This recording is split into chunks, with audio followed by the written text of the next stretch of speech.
सभी का स्वागत है हमारे YouTube channel study with Dharmveer PD class में। फ्रेंड्स, आज हम फिर से एक नई वीडियो को लेके आ गए हैं।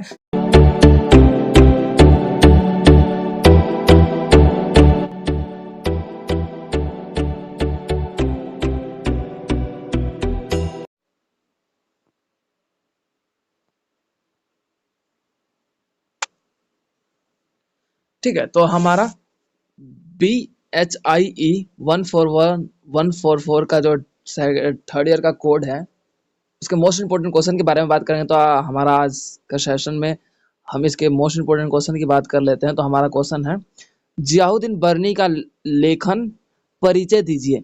यानी कि जो जियाउद्दीन बर्नी था उसका लेखन का परिचय तो बता रहा है कि वो लेखन लिखता कैसे था। तो जियाउद्दीन बर्नी का जो जन्म है हमारा देखा जाता है कि 1285 यानी कि 1285 में माना जाता है, और मृत्यु उसका देखा जाता है 1357 यानी कि 1357 में माना जाता है।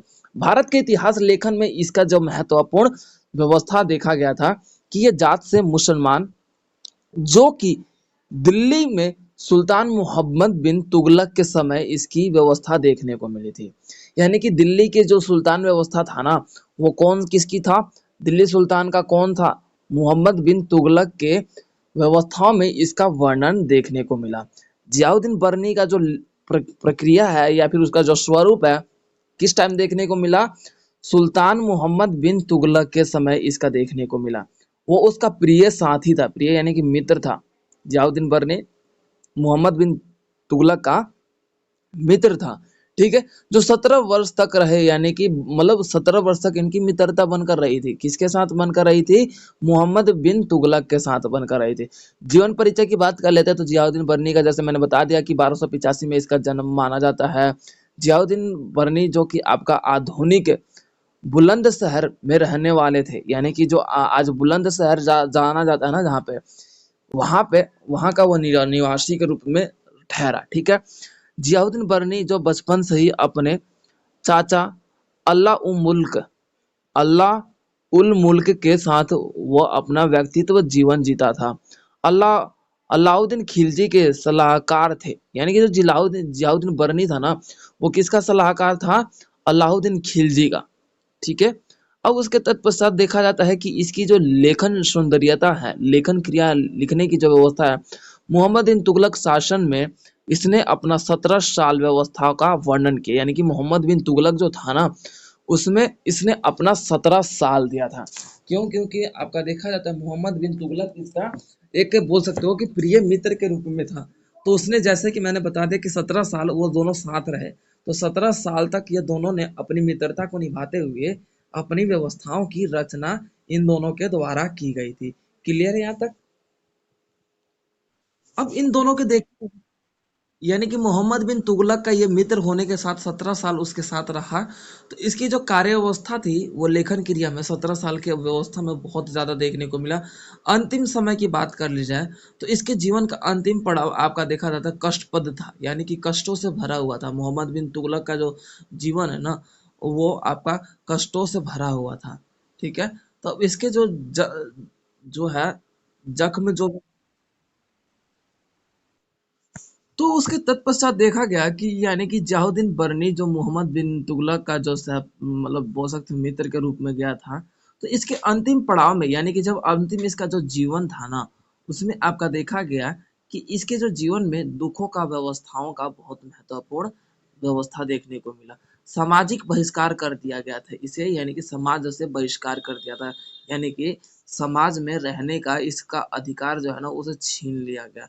ठीक है, अंतिम समय में अपने जीवन को मुक्त करने का, प्राप्त करने के लिए मान्यताएं को देखा गया कि सुल्तान फिरोज की प्रशंसा में तारीख ए फिरोज शाही, यानी कि अपने जीवन को बेहतर बनाने के लिए इसने क्या किया? सुल्तान फिरोज का प्रशंसा करते हुए एक रचना किया, तारीख ए फिरोज शाही। फिरोज शाही का मतलब है कि, हाँ, इसने तारीख ए फिरोज शाही की रचना की थी। एवं फतवा ए जहां जहांदारी जहांदारी, हाँ, ये इसकी रचना है। ठीक है, तो इन रचनाओं के माध्यम से बर्नी ने अपने अमीर ए कुलीन वर्ग के लोगों का समर्पण किया था। ठीक है, अमीर एक कुलीन वर्ग वो लोग थे जो अत्यधिक अमीर रूप में थे, यानी कि जो अधिक विकसित हो चुका था। जियाउद्दीन बर्नी ने अपने विद्वान ताजुल मासिक के लेखन व्याजय शब्द से अपने आप को नवाजा। ठीक है, यानी कौन से शब्द से नवाजा उसने? ताजुल मासिर, ये एक सा शब्द है। तो देखो सीधी सीधी बात यह है ना कि यहाँ पे हमें यही क्वेश्चन में बताना है कि जियाउद्दीन बर्नी का जीवन परिचय के रूप में एक लेखन परिचय लिखना था। ठीक है, तो हमारा अब बात कर लेते हैं इसकी, थोड़े और बात कर लेते हैं। तो इसकी रचनाएं जो होती थी वो आपका देखा गया प्रमाण और दरबार के में अपने व्यक्ति को व्यवस्था, यानी कि जो दरबार में जो लेखन क्रिया होते थे ना, दरबारी लेखन क्रिया होते थे, तो 1557 में तारीख ए फिरोज शाही, ठीक है, तारीख ए फिरोज शाही उसने रचना किया, फिरोज शाह और इतिहास लिखा और उपदेशनात्मक पुस्तक लिखा, यानी कि हम कैसे दूसरे को उपदेश देते, उपदेश यानी कि ऑर्डर देते, सलाह देते, उसे उपदेशनात्मक पुस्तक रूप में माना गया। और उसके बाद भारतीय सुल्तान इस्लाम के प्रति कर्तव्यों का लेखन लिखा उसने। ठीक है, भारतीय सुल्तान जो थे ना, कर्तव्यों के प्रति उस लेखन में उसने अपने आप का वर्णन करते हुए भारतीय सुल्तान के बारे में भी लिखा। ठीक है, उसके तत्पश्चात आपका देखा जाता है बर्नी इतिहास के महत्वपूर्ण जाने माने आपके देखे जाते हैं दर्शन के रूप में, ये इनका व्यवस्था देखने को मिलता है। इनका जो जीवन का जो घटनाओं का व्यवस्था है हमें देखने को मिलता है कि बर्नी के अनुसार गयासुद्दीन बलबन, ये आपका देखने को मिलता है कि 1266 से लेके 1287 तक इन्होंने एक रचना किया, गयासुद्दीन बलबन। ठीक है, अब उसके बाद आपका देखा जाता है इस्लाम शासन व्यवस्था के द्वारा इन्होंने अपने आप का निर्देशानुसार और फले फूले, जबकि नियमों का उल्लंघन करने वाला असफल रहे, यानी कि ये नियमों का उल्लंघन करने में असफल रहे और इस्लाम व्यवस्था को आगे बढ़ाने तथा उनको अपने अनुसार और उन इस्लामिक व्यवस्था के अनुसार उन्होंने अपने जीवन को सरल बनाने का प्रयास किया। तो उन्होंने रचनाओं के माध्यम से इस्लाम धर्म को अत्यधिक बढ़ावा दिया। ठीक है, तो हमने ये देखा कि जो जियाउद्दीन बर्नी थे, उनकी जो लेखन क्रिया का परिचय है, यानी कि उनके जीवन का परिचय की बात कर लेते हैं, तो आपका बता ही दिया मैंने। 1285 में उनका व्यवस्थाओं का जन्म माना जाता है और 1357 में उनके मृत्यु का व्यवस्था देखने को मिलता है। तो इस स्थिति में हमने ये देखा कि संभवतः हमारे प्रयासों के माध्यम से जियाउद्दीन बर्नी जो थे, महत्वपूर्ण रूप से आपका देखा जाता है कि उन्होंने अपने जीवन काल में आपका ज़्यादा से ज़्यादा समय जो दिया है, उसने मोहम्मद बिन तुगलक को अपने व्यवस्थाओं में उन्होंने 17 साल न्यौछावर कर दिया। यानी कि अत्यधिक समय जो दिया है वो किसको दिया था? मोहम्मद बिन तुगलक को उसने अपना अत्यधिक समय दिया था, जो कि 17 वर्ष की व्यवस्था देखी जाती है। क्लियर है? अब बात कर लेते हैं इसी क्वेश्चन के आंसर की समरी की। देखो इसमें यह बताएगा कि जियाउद्दीन बर्नी का जन्म आपका 1885 बल्कि 1285 में हुआ, 1357 में उसकी मृत्यु हो गई। उसके बाद उसने दिल्ली सुल्तान मोहम्मद बिन तुगलक की व्यवस्थाओं में मित्रता के रूप में 17 वर्ष तक उनकी आयु व्यवस्था में उन्होंने एक साथ दोनों एक दूसरे के साथ वर्ग किए। ठीक है, उसके तत्पश्चात आपका देखा जाता है कि जियाउद्दीन जो आपका अलाउद्दीन खिलजी के सलाहकार के रूप में आपका देखा गया कि अलाउद्दीन खिलजी का ये सलाहकार भी बने, ताकि अपने जो व्यवस्था है अपने जीवन को सरल बना सके। ठीक है, उसके तत्पश्चात आपका देखा जाता है कि इसके जो अंतिम पल थे, उस अंतिम पल में इसने समाज समाज से इसे बहिष्कार कर दिया गया और जीवन की मुक्त व्यवस्थाओं को ध्यान में रखते हुए उसने कुछ महत्वपूर्ण रचनाएं की। तो उन रचनाओं के माध्यम से हमें ये देखने को मिला कि जियाउद्दीन बर्नी जो थे वो आपके इस्लामिक व्यवस्था के रूप में अत्यधिक महत्वपूर्ण रूप से आगे बढ़ाना चाहते थे और इसी व्यवस्था को ध्यान में रखते हुए आपका देखा जाता है कि जियाउद्दीन बर्नी ने अपने इतिहास और अपने जो उपदेश है पुस्तकों के माध्यम से तथा आपका देखा जाता है भारतीय व्यवस्थाओं के गुलाम की आज़ादी से पूर्णतः आपका देखने को मिलता है कि जियाउद्दीन बर्नी का जो स्वरूप है वो इस्लामिक व्यवस्था के रूप में अत्यधिक रुझाव रखता है। ठीक है, तो अब हमारा नेक्स्ट क्वेश्चन जो है आपका, भारतीय इतिहास के संदर्भ में भारतीय नवजागरण पर बहस का क्या प्रारूप है? यानी कि जो भारतीय इतिहास का संदर्भ है ना, यानी कि भारतीय इतिहास का व्यवस्था कैसा था, और भारतीय नवजागरण। भारतीय नवजागरण का मतलब होता है कि पहले भारत का इतिहास कैसा था, लेकिन अब भारत का जो व्यवस्था है वो किस रूप में देखने को मिल रहा है, तो उस पर आपके अपने पॉइंट ऑफ व्यू रखने हैं। डेट्स क्लियर, ये क्वेश्चन क्या पूछ रहा है?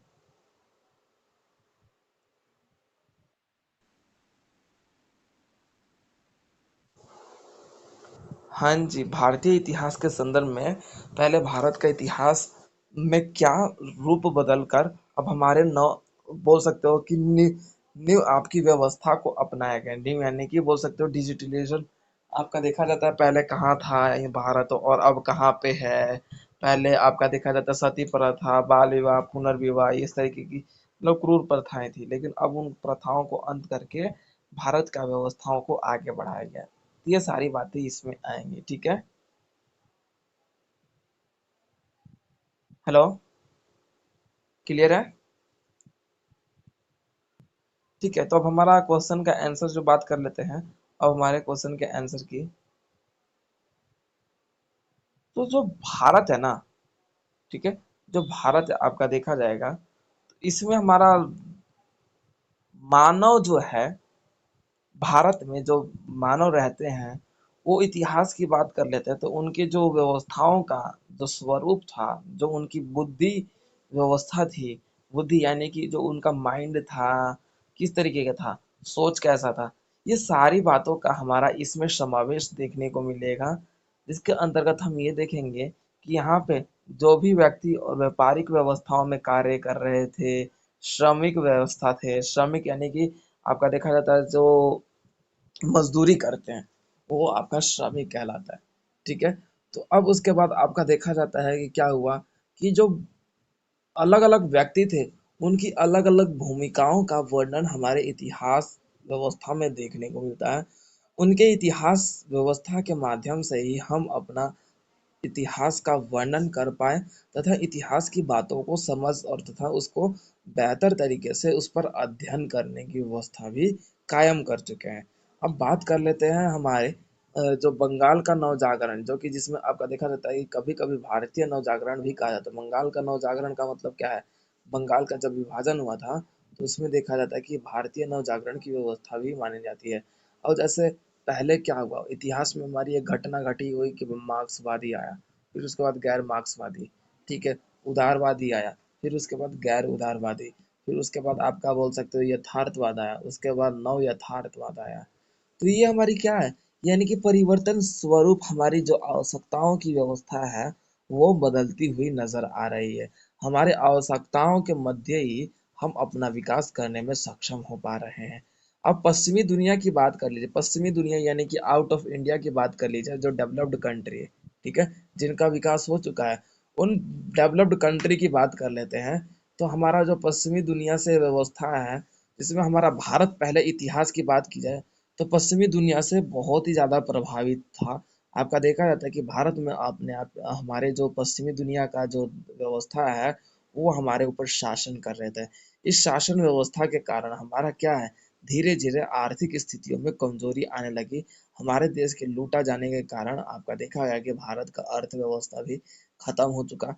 इसी व्यवस्था को ध्यान में रखते हुए अलग अलग विद्वानों ने अपनी विचारधारा को प्रकट किया और समाज समाज में एक नई दृष्टिकोण का उजागर किया। जैसे कि आपका देखा जाता है मार्क्सवादी, मार्क्सवादी सबसे पहले सुबोध सरकार के बंगाल के विकसित हो रही एक मार्क्सवादी विचारधारा थी, जिसके अंतर्गत मार्क्सवादी विचारधारा में हम देखेंगे कि दो वर्गों का विभाजन करके आपका देखा जाता है, जो कुलीन वर्ग का व्यक्ति होता है उसको आपका देखा जाने को मिलता है कि मार्क्सवादी विचारधारा के रूप में रखा जाता है, ठीक है। और उसके तत्पश्चात आपका देखा जाता है कि जो मार्क्सवादी इतिहास था, वो साहित्यिक व्यवस्थाओं से कोसों दूर था। कोसों दूर का मतलब यानी कि साहित्य में जो रचनाएं होती हैं, तो उसके देखा जाता है कि मार्क्सवादी उन रचनाओं का खिलाफ था, ठीक है। तो हम यही देखेंगे कि जो आपका notes on the Bengal renaissance है, आप ये नाम लिख लीजिए, नाम लिख लीजिए, notes on the Bengal renaissance, ठीक है। अब उस देखो तुआ क्या हुआ कि भारतीय इतिहास के व्यवस्थाओं में ना, भारत का इतिहास कैसा रहा, उसके संदर्भ में ना कुछ लेखकों ने अपनी व्यवस्थाओं के माध्यम से भारत का इतिहास जिक्र किया। और उसके बाद है नवजागरण। नवजागरण का मतलब है कि भारत के इतिहास के साथ साथ भारत की जो व्यवस्थाओं में जो परिवर्तन आया, अलग अलग विचारधारा आई, अलग अलग सोच व्यवस्था आया। जैसे पहले आपका देखा गया कि स्त्रियों पे आपकी देखी जाती शिक्षा व्यवस्था नहीं था, तो वो आपका देखा जाता है इतिहास की घटना है। जिस तरीके से मुगल शासन व्यवस्था पर शासन किया, वो भी एक ऐतिहासिक घटना है। इस प्रकार से आपका देखा जाता है कि हर एक क्षेत्र में स्त्री तथा आपके पुरुष के बीच जो विवाद था, जो हमारे भारतीय समाज पर अंग्रेजों का शासन था, ईस्ट इंडिया कंपनी का शासन था, इन व्यवस्थाओं का वर्णन करने की प्रक्रिया ही आपका देखा जाता है प्रबंधन। ठीक है, जो हमारे यानी कि इन दोनों की प्रक्रिया में क्या देखा जाता है कि भारत के इतिहास के बारे में बताया कि भारत का इतिहास पर डच आए, यूनान आए, पुर्तगाल आया, आपका यूरोपीय कंपनी आया, आपका ब्रिटिश कंपनी आया, इन्होंने राज किया। लेकिन इनके राज के बाद हमारे भारत का जो व्यवस्था है अब नया, वो किस रूप में देखा जाता है। भारत आज देखा जाए तो उस तरीके से पूर्णतः नहीं देखा जाता जिस तरीके से पहले देखा जाता था। अंग्रेजी शासन व्यवस्था का जिस तरीके से वो मतलब उसके नीचे दबकर रहता था, लेकिन अब उससे दबना बेहतर नहीं लगता है। इसीलिए वो आपका देखा जाता है अपने अधिकारों की मांग करने के लिए भी हमारे भारतीय व्यवस्थाओं तथा भारतीय जो बोल सकते हो स्वतंत्रता सेनानी व्यवस्था थे, उन्होंने अपने जान की हानि ना अपने जान की परवाह ना करते हुए भारत का जो इतिहास का है, ताकि उसके इतिहास में परिवर्तन करके ये अंग्रेजों को एक इतिहास के रूप में बदल दिया जाए। इसी व्यवस्था को हम नव जागरण व्यवस्था के रूप में देखते हैं कि पहले स्त्रियों की स्थिति कैसे थी, लेकिन अब स्त्रियों की स्थिति कैसे हो गई है। इसी व्यवस्था को ही नव जागरण व्यवस्था कहा जाता है, जिसमें हमने एक नए भारत का स्वरूप तैयार किया, जहाँ पर किसी भी प्रकार का विपक्ष, जहाँ पर किसी भी प्रकार का समय बाधित ना हो। यहाँ पर प्रत्येक रूप में आपका देखा जाता है कि हर एक मानव आपके जीवन में परिवर्तन व्यवस्थाओं का वर्णन करे। ठीक है, क्लियर हो गया। हाँ, तो अब इसमें क्या है, अब ध्यान से सुनना। अब इसमें क्या है कि ब्रिटिश शासन व्यवस्था, जो बुर्जुआ व्यवस्था था, बुर्जुआ यानी कि जो बुर्जुआ एक बोल सकते हो कि जाति थी, जो उस समय पिछड़ी जाति के रूप में देखी जाती है। जैसे चमार बोला जाता है, मतलब बोल सकते हो छोटी जाति की व्यवस्था थी बुर्जुआ समाज, जो मतलब खेती बाड़ी करते हुए और अपना देखा जाता है कि मजदूरी करते हुए अपने जीवन को जी रहा था। तो उस समय बुर्जुआ समाज की स्थिति क्या थी, इन सभी का वर्णन आपका देखा जाता है 19वीं शताब्दी के बौद्धिक व्यवस्थाओं के बौद्धिक कार्यकालों में आपका देखा जाता है कि बुर्जुआ समाज अपने आप को बेहतर करने के लिए आपके देखने को मिलता है कि लिंक के माध्यम से आपका यानी कि अब लिंक धीरे धीरे बढ़ाया गया। जैसे अब भारत क्या है, भारत में प्रधानमंत्री मोदी क्या कर रहे हैं, अलग अलग देशों के साथ लिंक डेवलप कर रहे हैं ना। तो हमारा एक नए नव भारत जागरण व्यवस्था का उदय हो रहा है, यानी कि एक ऐसा भारत का स्वरूप जो पूर्ण रूप से नया हो, पूर्णतः आपका देखा जाता है हर एक क्लास नई हो। ठीक है, तो अब इसमें बात आपका देखा जाता है कि अलग अलग व्यवस्थाओं ने, अलग अलग संस्कृति ने और तथा आपका सामाजिक व्यवस्थाओं ने, आधुनिक व्यवस्थाओं ने, और ठीक है आपका देखने को मिलता है बुद्धिजीवियों के माध्यम से आपका देखने को मिला कि आधुनिक काल और हमारा ऐतिहासिक काल में क्या परिवर्तन आया, और वो आंदोलन कौन कौन से भली भांति हमें महत्वपूर्ण रखने याद है, जो आपके आदर्श समाज का उदय करने में महत्वपूर्ण भूमिका निभाया। और तथा नमोनिवास व्यवस्था का, नमोनिवास यानी कि नमोनिवास का मतलब है कि औपनिवेशिक सत्ता को अब हटाकर अपने अपने भारत के इतिहास में खुद का निवास करना। नवनिवास का मतलब क्या होता है, एक नया निवास की स्थान। ठीक है, जहाँ पर हम अपने आप को पूर्णतः नए व्यवस्थाओं में रख कर वहाँ पर निवास करें। अब मान लीजिए कि भारत के लोग हैं, वो किसी क्षेत्र में जाते हैं, उन्हें रहने की आज़ादी है, लेकिन वो वहाँ पे निवास कर रहे लोगों का हनन करते हुए आपको देखा जाता है कि उसकी भरपाई कर दी जाती है, और उसके बाद आपका देखने को मिलता है सॉरी बोल के निकल जाता है। लेकिन हमारा जो समाज था, जो एक नया व्यवस्थाओं में परिवर्तनशील हुआ, एक नई व्यवस्थाओं का जन्म हुआ, तो उस समाज की आलोचना, यानी कि उस समाज की जो आलोचना करते करते, जिसमें आपका यूरोपीय कंपनियों के प्रति भी आलोचना हुआ, जो आपका बोल सकते हो आधुनिक व्यवस्था के प्रति भी आलोचना हुआ, इन सभी आलोचनाओं के माध्यम से हमारा जो विकास स्तर है वो बेहतर हो पाया। और यही आपका देखा गया कि जो मोस्ट इम्पोर्टेंट क्वेश्चन में से ये भी आपका क्वेश्चन है, भारतीय इतिहास के संदर्भ में भारतीय नवजागरण का उदय, जो कि हमने इसमें ये देखा कि पहले हमारा भारत अंग्रेजी शासन व्यवस्था अलग अलग वर्गों में विभाजित था, लेकिन आपका देखा जाता है कि यहाँ पर एकीकरण, एकीकृत व्यवस्था देखने को मिला। एकीकरण या फिर एकीकृत का मतलब होता है एक हो जाना। ठीक है, तो ये आपका क्वेश्चन नंबर सेकंड था।